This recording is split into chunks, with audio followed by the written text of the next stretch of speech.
फिर से केमिस्ट्री की ऑनलाइन क्लास में स्वागत। प्रिय विद्यार्थियों, कल हमने कॉल्वेशियम अभिक्रिया पढ़ाई थी। आज हम आपको राइमर टीमैन अभिक्रिया पढ़ाएंगे। जरा ध्यान दीजिए, हेडिंग लगा देते हैं।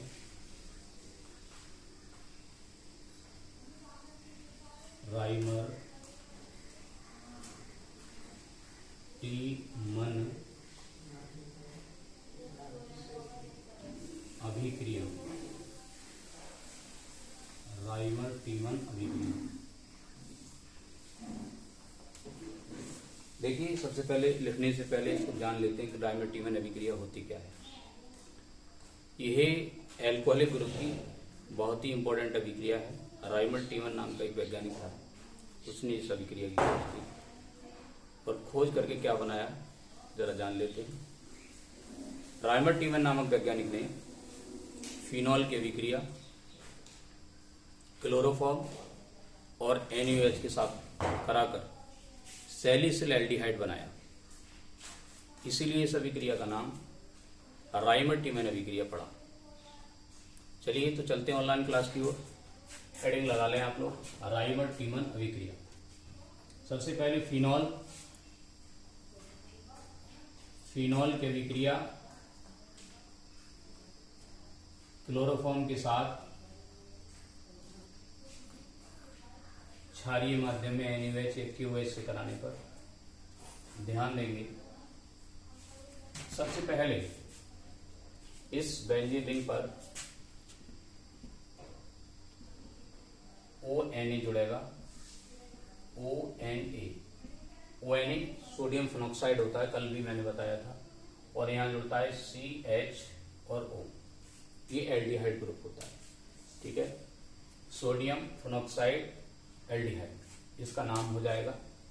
आगे जरा देख लेंगे, जितने यहाँ पर Cl होते हैं उतने Na ले लेते हैं और एक Na, ये टोटल मिलाकर 3। यदि NaCl हमें इधर बनाने हैं, NaCl 3 बनाने हैं तो 3 Na और एक Na, टोटल मिला के 4 है। तो 4 Na के आगे हम बैलेंस करने के लिए यहाँ पर 4 लगा लेंगे। तो ध्यान दीजिए, 4 Na इधर हैं और एक Na और 3 Na, टोटल मिला के 4 है। आगे देख लेते हैं, 3 Cl, यहां से ये वाला एक CH और ये वाला यहां से एक हो, CH ग्रुप यहां पर जुड़ जाए, जिसको एल्डिहाइड ग्रुप कहते हैं। ओके, उसके बाद यहां पर आपका OH और H बचते हैं। एक H यहां से हटता है, बाकी OH, तो यहां पर H2 बचते हैं। 3 ही आपके H2 बचते हैं, 6 H2। फिर यहां से ये लाते हैं इस मीडिएटर कंपाउंड, इसे मध्यवर्ती कंपाउंड कहते हैं। इस मध्यवर्ती कंपाउंड को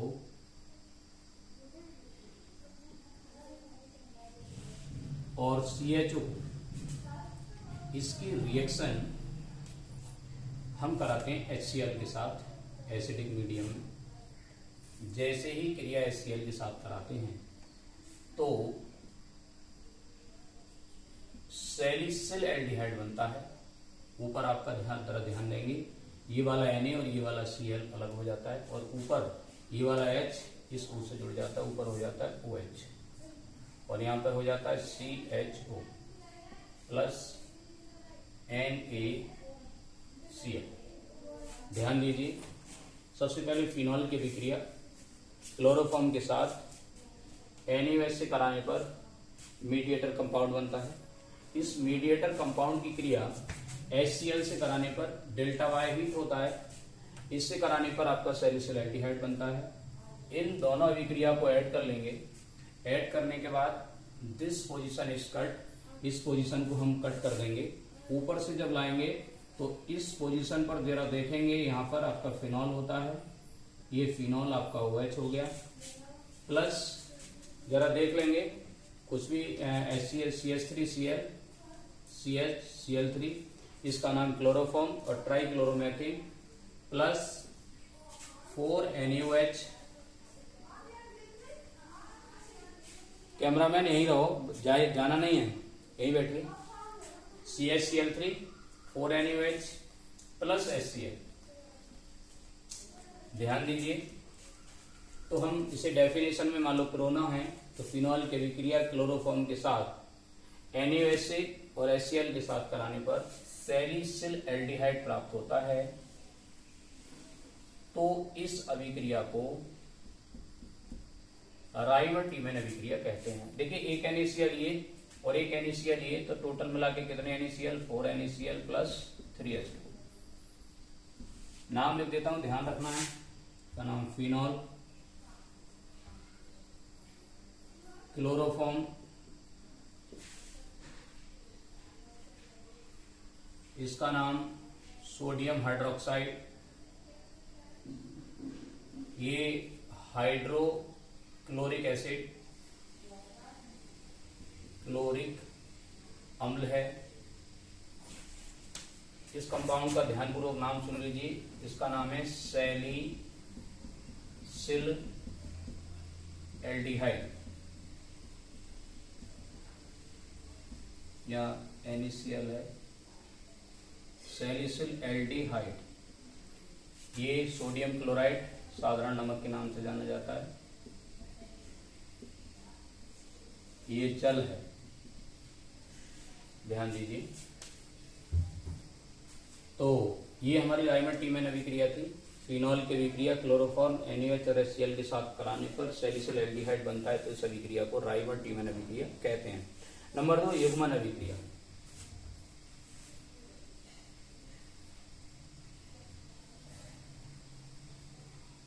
युग्मन अभिक्रिया, युग्मन अभिक्रिया जरा देख लेंगे। युग्मन अभिक्रिया क्या होती है? फिनॉल की अभिक्रिया क्षार की उपस्थिति में बेंजीन डाइएजोनियम क्लोराइड के साथ कराने पर एक लाल रंग का वर्णक प्राप्त होता है, तो इसे युग्मन अभिक्रिया कहते हैं। ध्यान दीजिए, बेंजीन डाइएजोनियम क्लोराइड फॉर्मूला होता है बेंजीन डाइएजोनियम क्लोराइड का C6H5N2Cl। याद कर लीजिए इसको जी सभी लोग। देखिए इस फॉर्मूले को मैं बेंजीन रिंग, चूंकि बेंजीन रिंग की अभिक्रियाएं चल रही हैं तो इसे जो है बेंजीन रिंग के रूप में लिख रहा हूं मैं, है ना, इस तरह से। ये आपका N की वैलेंसी 3 होती है तो डबल बॉन्ड से आपस में जुड़ा रहेगा, इधर से Cl।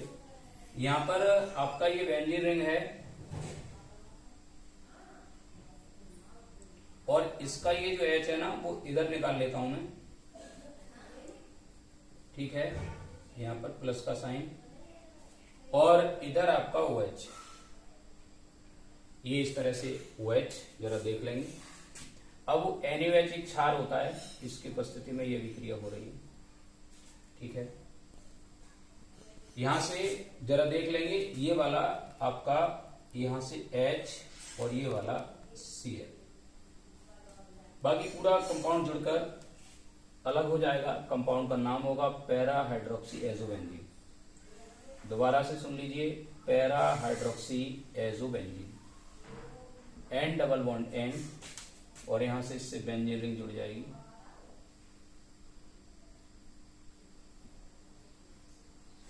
यहां से आपका OH।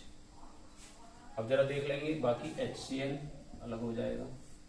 इसका नाम para hydroxy azobenzene,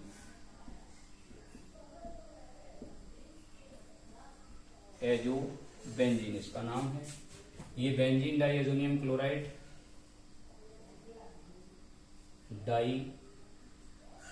diazonium chloride, ये आप जानते हैं, ये इधर वाला तो फिनॉल है ही। देखिए एजोनियम किसको कहा गया है? यह नाइट्रोजन है इसलिए इसको एजोनियम कहा गया है। तो देखिए परिभाषा में इसको प्रोना है, तो कैसे इसको लिखेंगे परिभाषा को बोर्ड एग्जामिनेशन में? जब बेंजीन डाइएजोनियम क्लोराइड की अभिक्रिया फिनॉल के साथ क्षार की उपस्थिति में कराने पर पैरा हाइड्रोक्सी एजोबेंजीन प्राप्त होती है, तो इस अभिक्रिया को युग्मन अभिक्रिया कहते हैं। दोबारा से सुन लीजिए, जब बेंजीन डाइएजोनियम क्लोराइड की अभिक्रिया NaOH क्षार की उपस्थिति में फिनॉल से कराई जाती है तो पैरा हाइड्रोक्सी एजोबेंजीन प्राप्त होती है, तो इस अभिक्रिया को युग्मन अभिक्रिया कहते हैं। स्क्रीनशॉट ले लीजिए, ध्यानपूर्वक दोनों अभिक्रियाओं को आप कर लीजिए और इसको कॉपी पर नोट कर लीजिए और याद करिए। बोर्ड एग्जामिनेशन की दृष्टि से यहाँ पर लिख देता हूँ, दोनों ही अभिक्रियाएं बहुत ज्यादा इंपॉर्टेंट है, ये ध्यान रखना, ठीक है। बाकी इसके उपयोग जो रह गए वो आपको पढ़ाएंगे कल। तब के लिए थैंक यू।